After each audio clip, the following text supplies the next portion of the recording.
Hello everyone, welcome to टेक्शन math. आज के सेशन में हम CSS से रिलेटेड एक और टॉपिक कवर करेंगे। लास्ट सेशन में हमने देखा कि कैसे हम क्या CSS होता है और उसे हमें क्यों यूज़ करना चाहिए वेब डेवलपमेंट प्रोजेक्ट के लिए। आज के सेशन में हम बात करेंगे कि CSS का सिंटेक्स क्या है, क्योंकि अगर आपको किसी भी चीज़ को अप्लाई करना है अपने प्रोजेक्ट के अंदर तो सबसे पहले आपको उसका सिंटेक्स पता होना चाहिए कि क्या सिंटेक्स, क्या स्ट्रक्चर वो फॉलो करता है। अगर आपको उसका सिंटेक्स और स्ट्रक्चर पता होगा तो आप इजीली उस चीज़ को अप्लाई कर सकते हो अपने प्रोजेक्ट्स के अंदर। ठीक है, एज सच कोई कोड हम इसमें रन करके नहीं देखने वाले, कोई वेब पेज को एग्जीक्यूट नहीं करेंगे। जस्ट मैंने कुछ कमेंट्स में यहाँ पे आपके लिए सिंटेक्स लिख के रखा है इजी वे में, तो बस आपको वो मैं एक्सप्लेन करूंगा कि क्या सिंटेक्स होता है, और फिर जब हम इस चीज़ को प्रैक्टिकली इंप्लीमेंट करेंगे तो और इजीली आपको चीज़ें समझ में आ जाएगी, क्योंकि ये सब चीज़ हम बिफोर हैंड एक बार समझ चुके होंगे। ठीक है, तो सबसे पहले अगर किसी को ये नहीं पता कि सिंटेक्स क्या होता है तो मैं उनके लिए भी बता देता हूँ कि सिंटेक्स मतलब कुछ ऐसे रूल्स होते हैं जिसे हमें फॉलो करना होता है किसी भी चीज़ को इम्प्लीमेंट करने के लिए।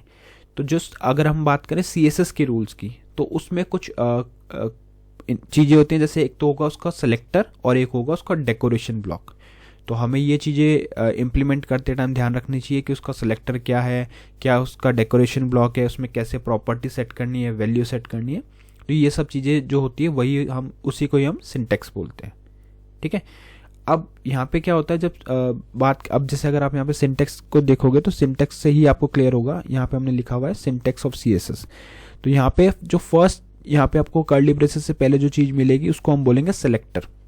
ठीक है, सेलेक्टर क्या करता है, सेलेक्टर पॉइंट करता है कि जो भी आपका HTML एलिमेंट है जिसपे भी आपको वो CSS अप्लाई करनी है ये उसको पॉइंट करेगा। फॉर एग्जाम्पल आपने अपने HTML के ऊपर कुछ हेडिंग्स बना रखी हैं या फिर कुछ पैराग्राफ्स बना रखे हैं, तो आपको यहाँ पे उस हेडिंग या पैराग्राफ के एलिमेंट को यहाँ पे आपको इंडिकेट करना होगा।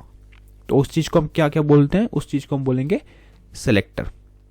फिर हमें ये डबल यहाँ पे आपको फिर उसके बाद में कर्ली ब्रेसेस ओपन करना होता है और कर्ली ब्रेसेस क्लोज करना होता है, और उसके अंदर हम लिखते हैं प्रॉपर्टी और वैल्यू।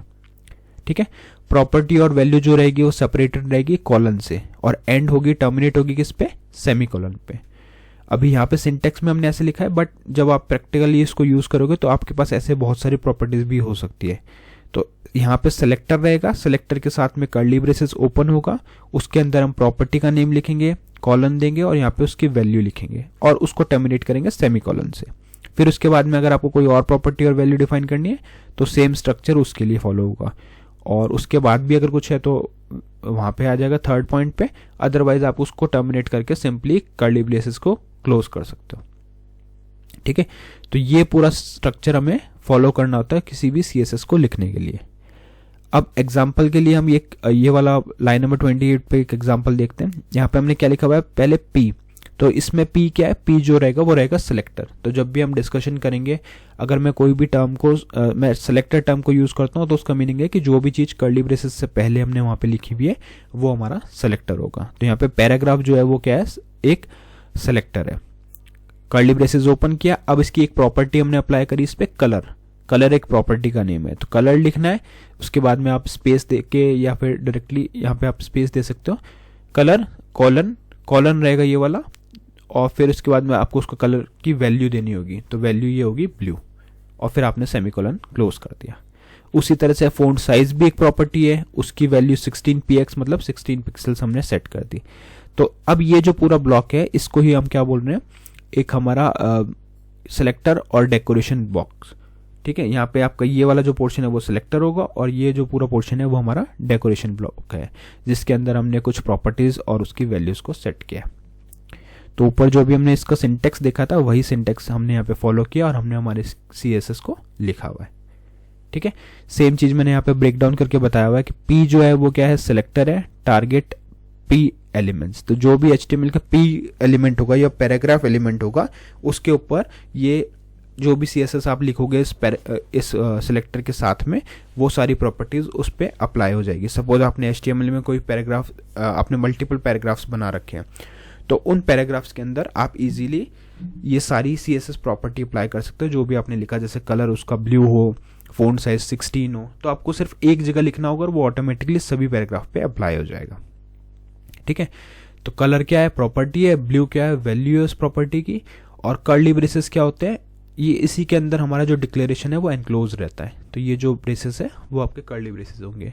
आपको यही कर्ली ब्रेसेस लगाने, अगर आप कोई और ब्रैकेट्स लगाओगे तो वो वर्क नहीं करेगा, ठीक है। फिर हमारे पास रहता है सेमीकोलन, जो सेपरेट करता है प्रॉपर्टीज़ को। अभी क्या हम CSS लिखते टाइम हमारे पास काफ़ी सारी प्रॉपर्टीज़ हो सकती है, कलर, फ़ॉन्ट साइज या और भी कुछ। तो उस केस में उनको सेपरेट किससे करेंगे, उसको सेपरेट करेंगे सेमीकोलन से। तो ये एक बेस्ट वे है किसी भी CSS को लिखने का, ठीक है। अब यहाँ पे एक और पॉइंट इंपॉर्टेंट आता है कि हमारे पास टाइप्स ऑफ सिलेक्टर क्या क्या है, कितने तरह के सिलेक्टर्स हैं, कितने वेज में हम अपनी प्रॉपर्टीज़ को उन सिलेक्टर के साथ अटैच कर सकते हैं। तो यहाँ पे अब हम वो डिस्कस करेंगे, टाइप्स ऑफ सिलेक्टर। तो अभी तक सिर्फ हमने क्या डिस्कस किया कि CSS का सिंटेक्स क्या होता है, ठीक है। ये मैंने कमेंट में इसलिए लिखा हुआ है जाकि आपको मैं एक बार सिंटेक्स उसको बता दूं, फिर जब एक्चुअल में हम इसको इम्प्लीमेंट करेंगे तो वहाँ पे हम डायरेक्टली इसको कोड में लिखेंगे। मैं बताऊंगा कि CSS कैसे लिखी जाती है। 3 मेथड्स होते हैं, तीनों मेथड हम डिस्कस करेंगे। बट अभी के लिए सिर्फ हमने ये देख लिया कि इसका सिंटेक्स क्या होता है। जब भी हम लिखेंगे तो इसी सिंटेक्स को फॉलो करेंगे, ठीक है। उस टाइम मैं फिर से एक बार एक्सप्लेन कर दूंगा, बट अब उससे पहले आपको एक आइडिया होना चाहिए।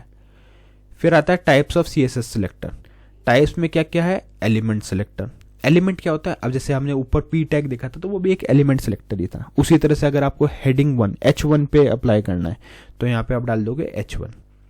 तो ये क्या हो रहा है, हम एक एलिमेंट को टारगेट कर रहे हैं। सिलेक्टर वैल्यू क्या है, एलिमेंट सिलेक्टर। और उसके अंदर सेम स्ट्रक्चर में प्रॉपर्टी जो भी आपको अप्लाई करनी है उसकी वैल्यू और प्रॉपर्टी आप वहाँ असाइन करोगे।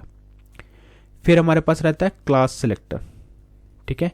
क्लास सिलेक्टर रहेगा। क्लास सिलेक्टर में क्या होता है, हमारी जो भी क्लास होगी उसको हम वहाँ पे यूज़ करेंगे। क्लास का नेम रहता है और उस क्लास के नेम से हम उस चीज़ को अप्लाई करते हैं, ठीक है।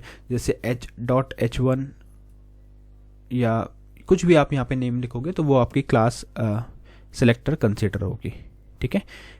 तो अभी क्या होगा, जैसे मान लो आपके पास काफ़ी सारे पैराग्राफ्स है तो उन सब पैराग्राफ्स में से किसी पैराग्राफ को अपने क्लास असाइन की हुई है। ये सब चीज़ें प्रैक्टिकली और इजी वे में समझ में आएगा, बट अभी के लिए सिर्फ हम पॉइंट्स देख रहे हैं कि कितने तरह के सिलेक्टर्स होते हैं। एक होता है एलिमेंट सिलेक्टर, दूसरा होता है क्लास सिलेक्टर जिसको हम डॉट से एक्सेस करते हैं, और फिर रहता है हमारे पास ID सिलेक्टर, ठीक है। आपने क्लास और ID का काफ़ी सुना होगा।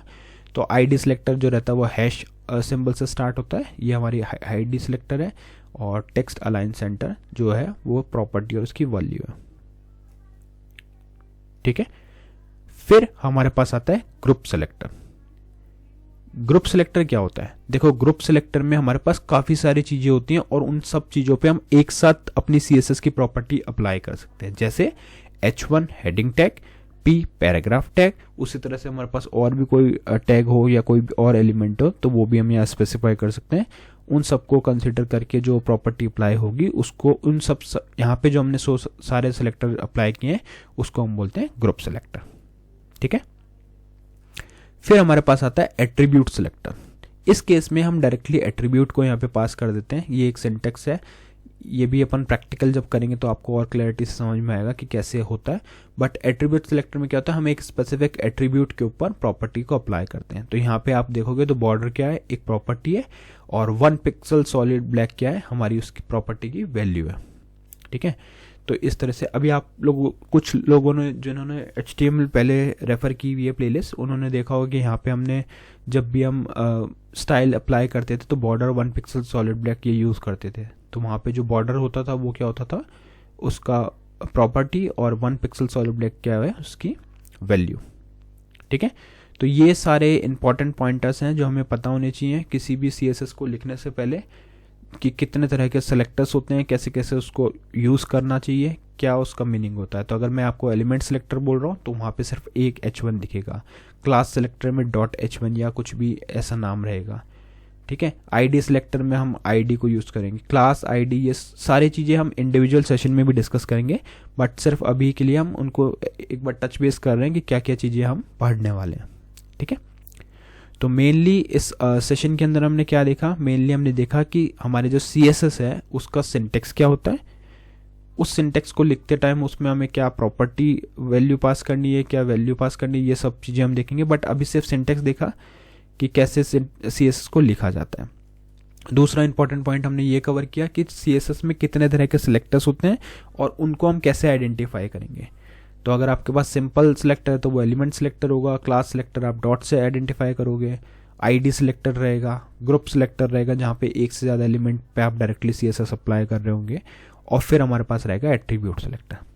ठीक है, तो आई होप आज का ये पूरा सेशन आपको क्लियर हुआ होगा। नेक्स्ट सेशन में हम बाकी टॉपिक डिस्कस करेंगे। So thank you for watching texture Mitra.